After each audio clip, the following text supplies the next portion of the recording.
Welcome to the Business of Design podcast. I'm Cheryl Horn, Director of Operations for Business of Design. A lot has changed at Business of Design since this episode originally aired. For the latest information and rates on events and membership at Business of Design, head to businessofdesign.com. Enjoy the show.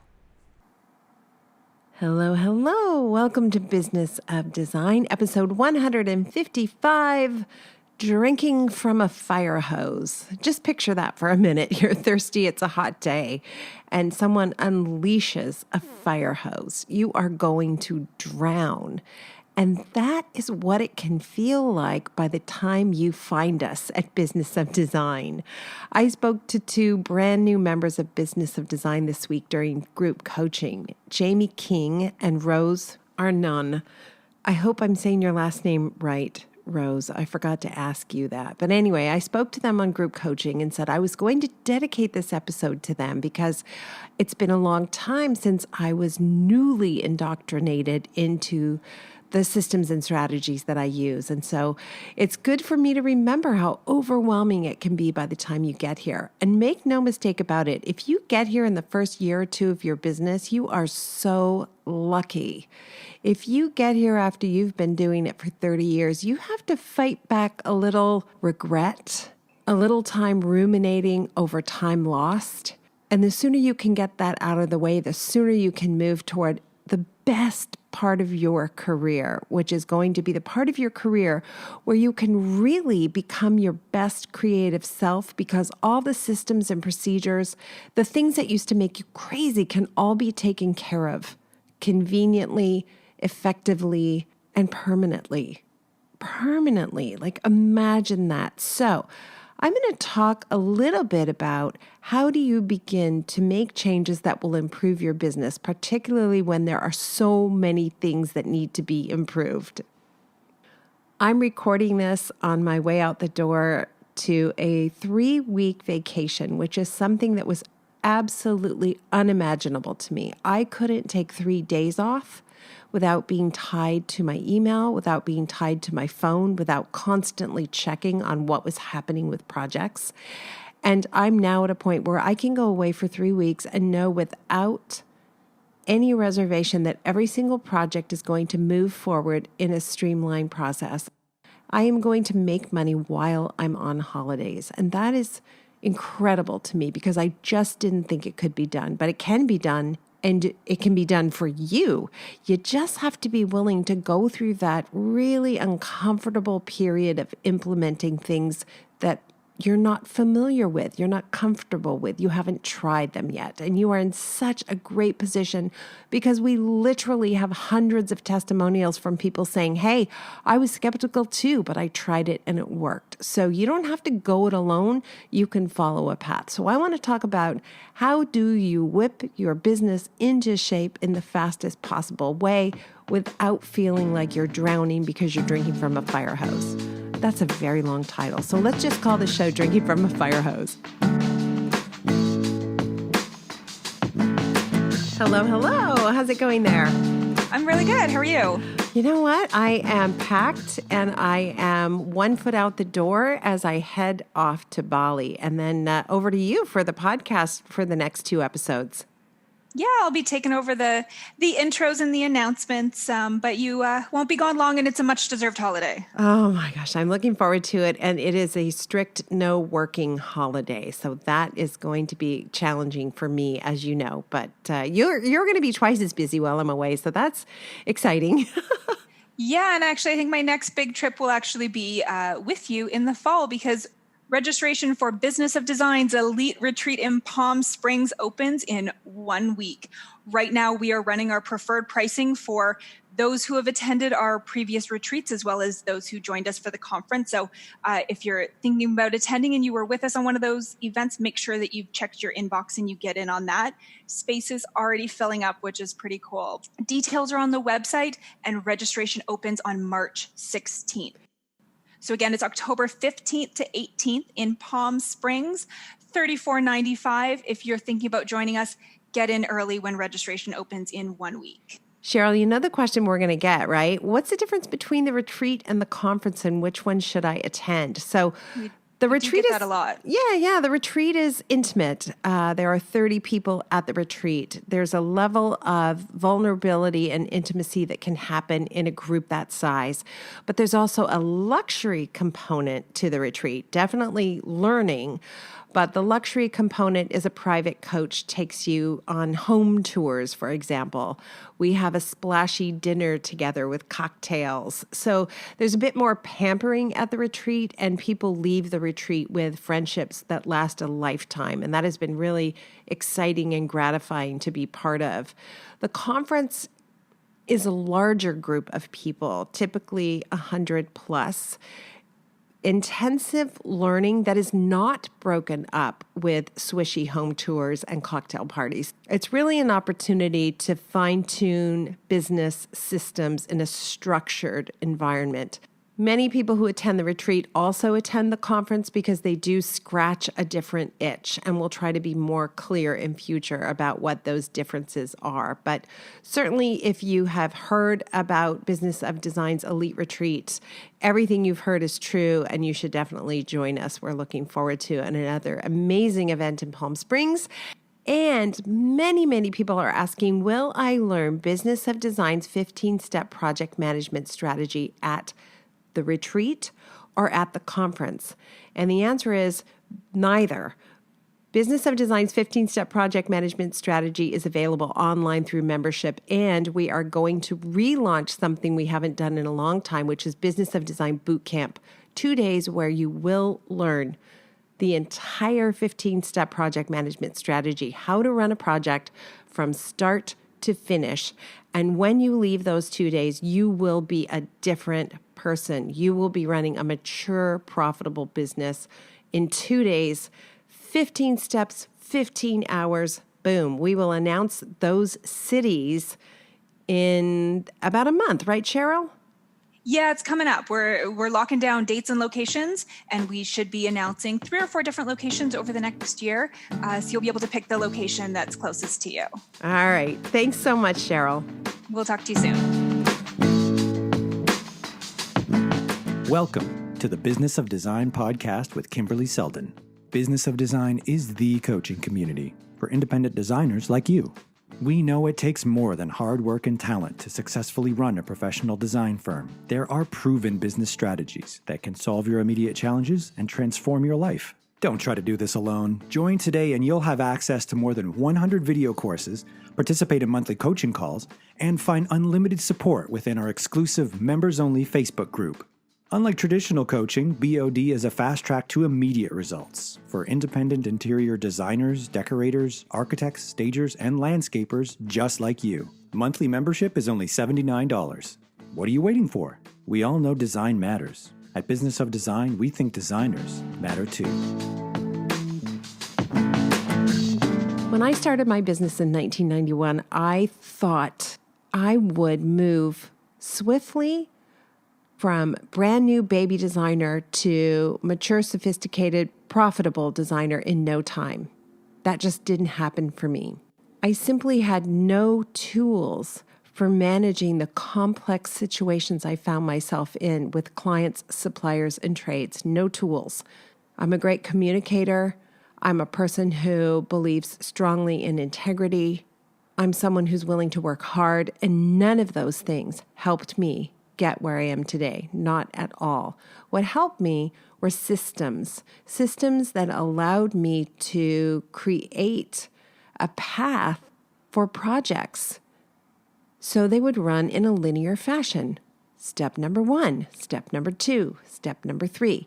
It was an impossible dream when I hired my first business coach. Impossible. In fact, it didn't even occur to me that I could surrender to this concept until I had been coaching with her for more than a year, and it was very expensive coaching. So nobody was more skeptical than me, that's for sure.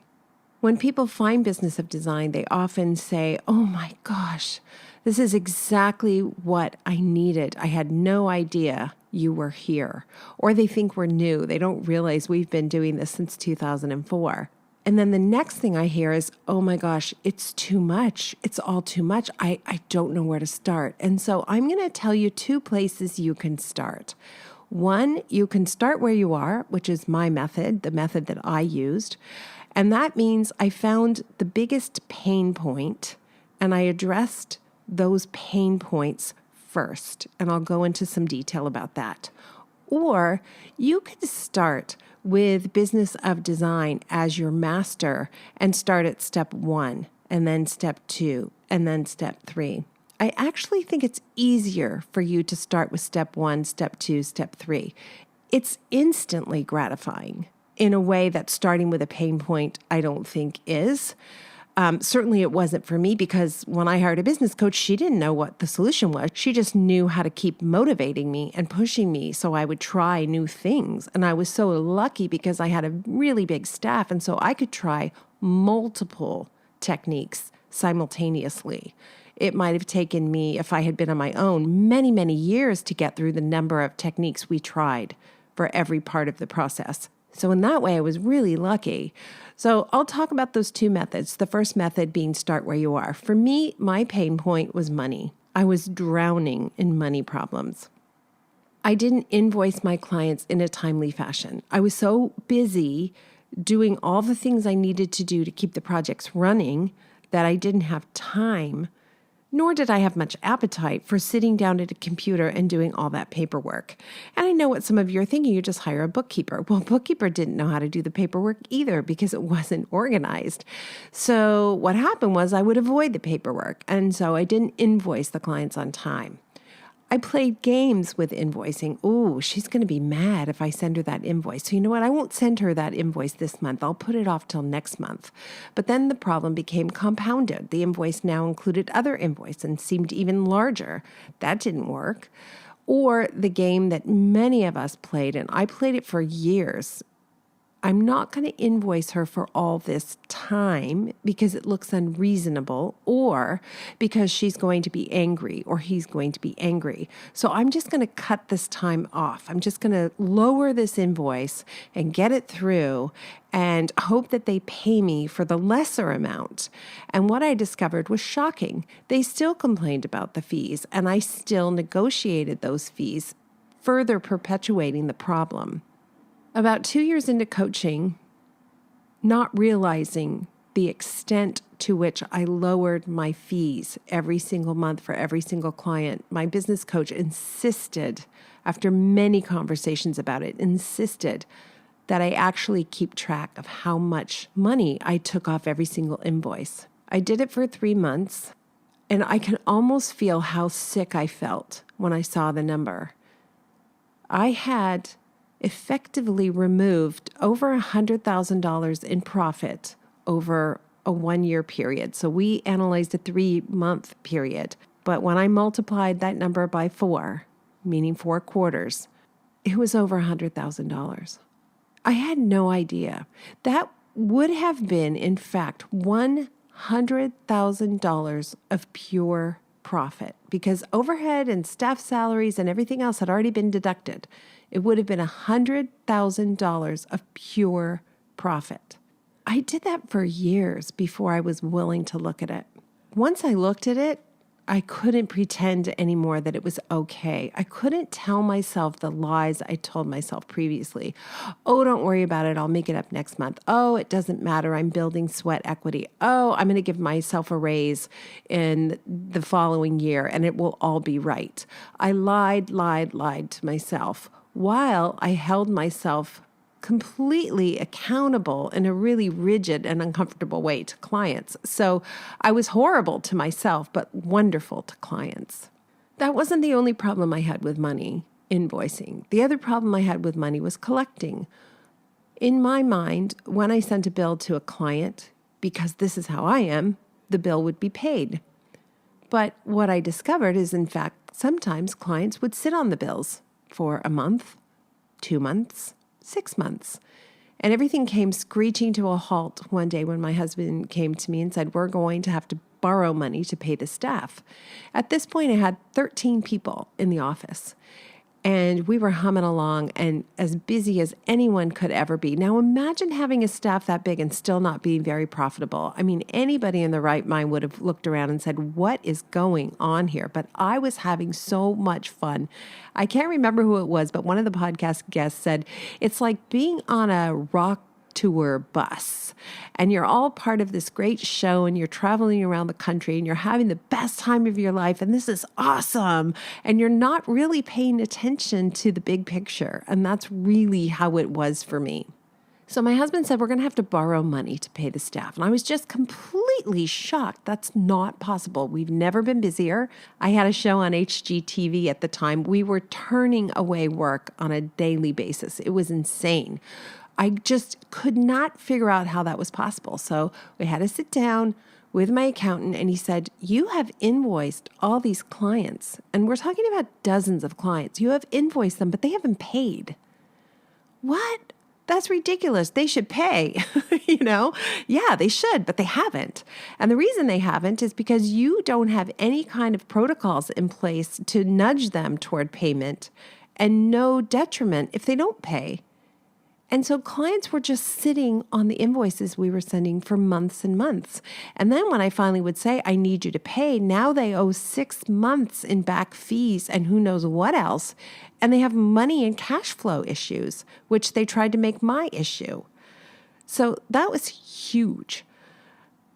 The third part of the problem, and there's so many parts of this problem, I won't go into all of them, but the third part of the problem is I did not have good policies around how I got paid, when I got paid, and what the consequences of not getting paid were, not just for billable hours, but also for goods and services. So I've told this story before. I'm not sure if I've told it on the podcast. I had these clients that I really liked, and we had done the whole house, and it was quite a big project. For me back then, it was huge. It was $400,000 worth of furniture and goods.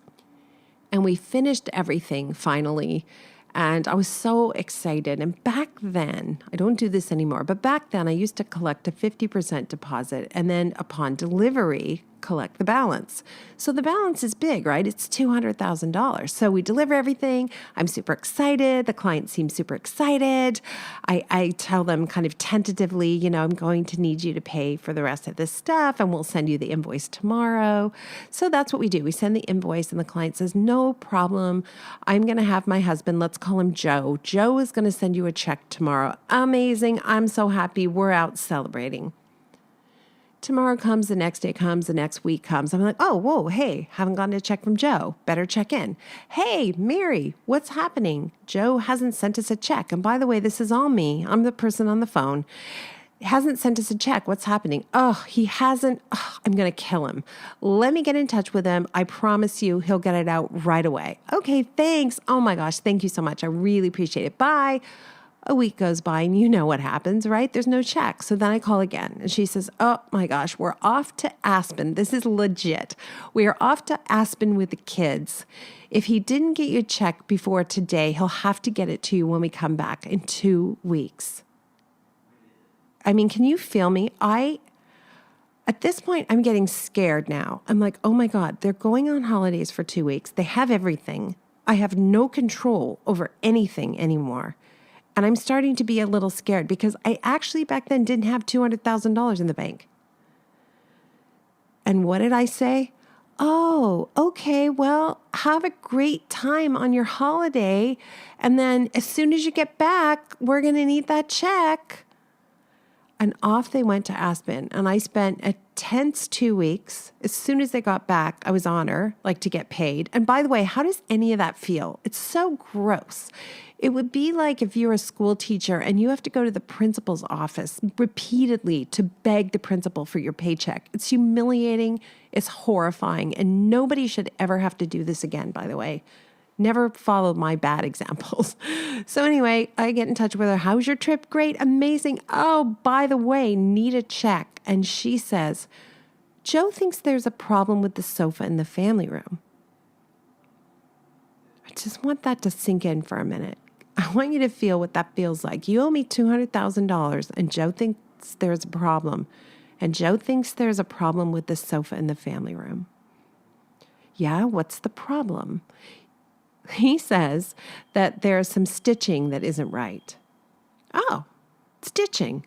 Well, I'll tell you what, if you wouldn't mind paying, I will get the upholsterer to have a look at it. Joe says he's not going to pay until that's fixed. So the penny drops for me, right? And now I'm like a little bit crazed. So I'm like, are you telling me you're going to hold back $200,000 because there's some stitching on the family room sofa that isn't right? So now we've gone from great friends and buds and super happy working together to me hating her guts. I can't believe she would do this to another human being. It seems unbelievably cruel. And I have to start jumping through hoops now to make Joe happy and pray he pays me. Oh my God, can you hear how riled up I'm getting? This happened so many years ago. I hope I'm not stressing you out. I promise there's a good ending to the story because as bad as it was, it changed my behavior going forward, which was a really good thing. So I suggested that I would get the upholsterer to come to their house, but I wanted to pick up a check at the same time. And that's what they said they would do. And that is what they did. But you can imagine a scenario where they didn't actually do that, right? I realized that I had been running my company in a manner I would describe as satisfaction by luck.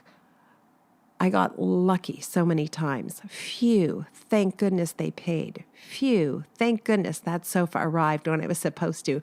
Phew, thank goodness the contractor finally finished the job. My days were spent making the sign of cross and saying, thank you, I'm so grateful that got done. And just as often saying, I can't believe this didn't go the way it was supposed to be, right? That is no way to live, and that is certainly no way to run a profitable business and no way to be the boss. That is not how the boss gets to behave. So I found that experience so humiliating and terrifying. I was willing to go to any length to make changes. And I came back to my business coach and said, I will do whatever you tell me. I don't care how uncomfortable it is. I don't care if I don't think it's a good idea. You tell me what to do and I will do it. And that is the point at which I changed every policy I have around money. I have not had to ask a client for money repeatedly since 1999. Or whatever year that was. It was pretty close to 1999. And that was the first big change I made. I am going to protect myself from ever being in that position again. And that one change, of course, bolstered my confidence just a teeny bit to the point that I could make the next change. So if you're new to Business of Design and you've signed up for Business of Design membership and you go online and you see that there are 100 courses and you don't know where to start, you have options.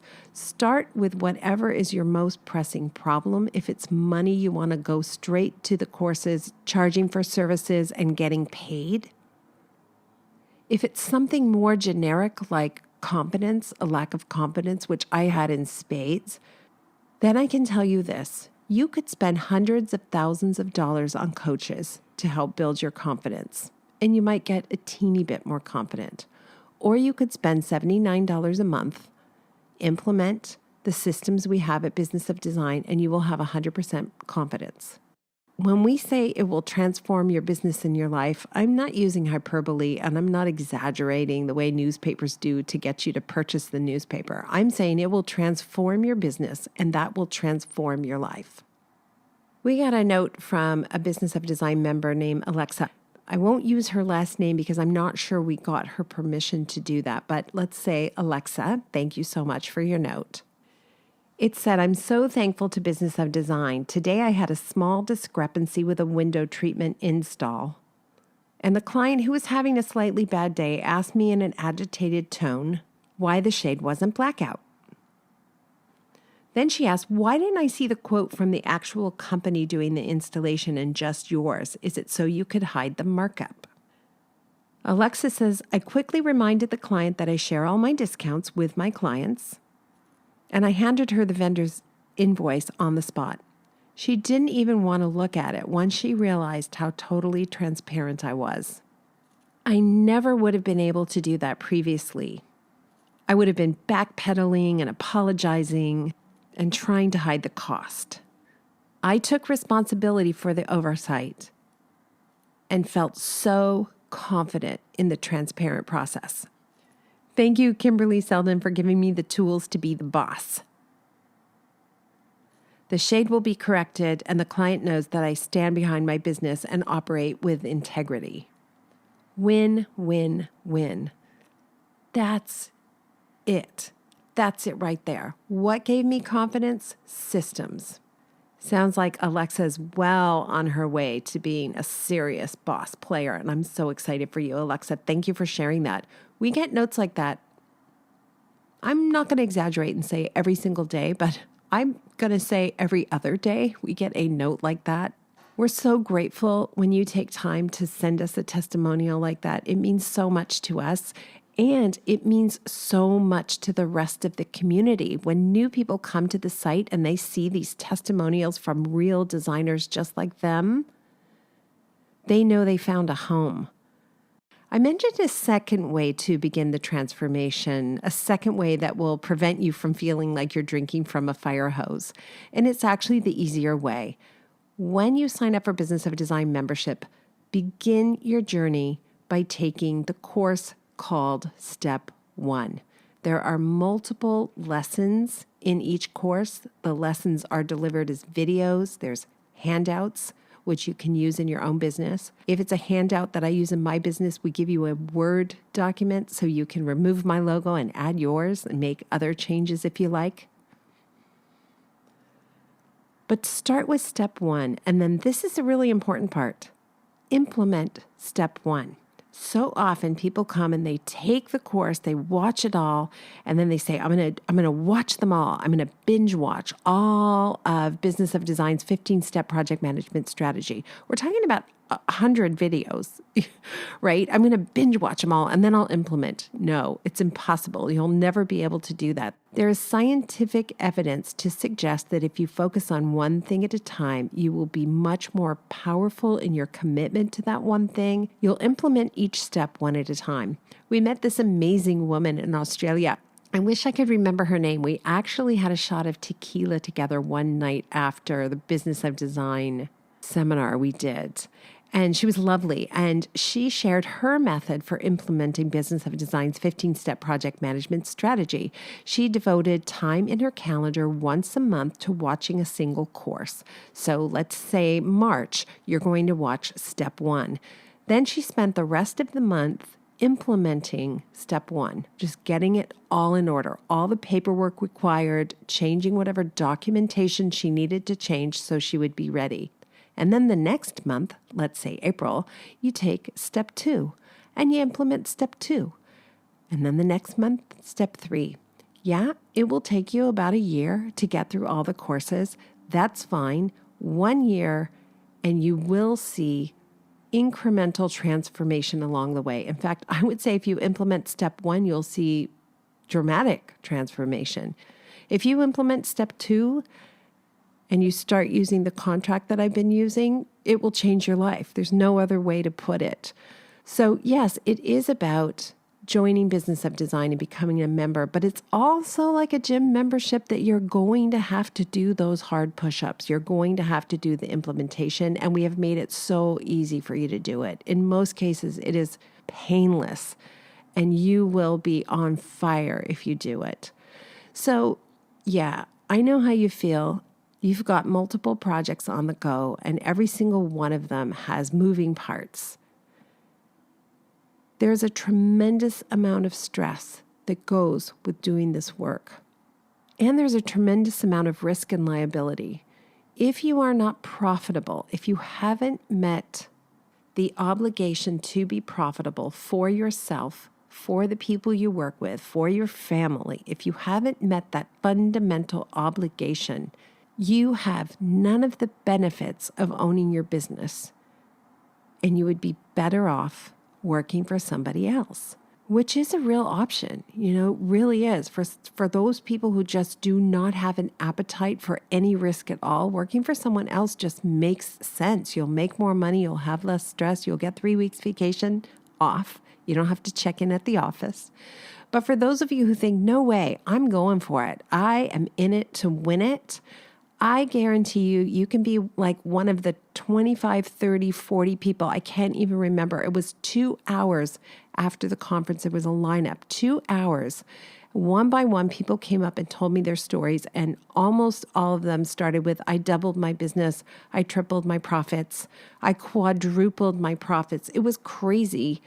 And I know if you were there and you talked to them, they would say, you just follow the steps and it works. I don't have 13 staff anymore. I don't have 45 projects a year. I do have the most profitable business of my career at this point. There are ways to fine-tune what you're doing if you're already profitable so you become more profitable. But don't misunderstand me. It's not just about profits. Profits are a symbol that everything else is running smoothly.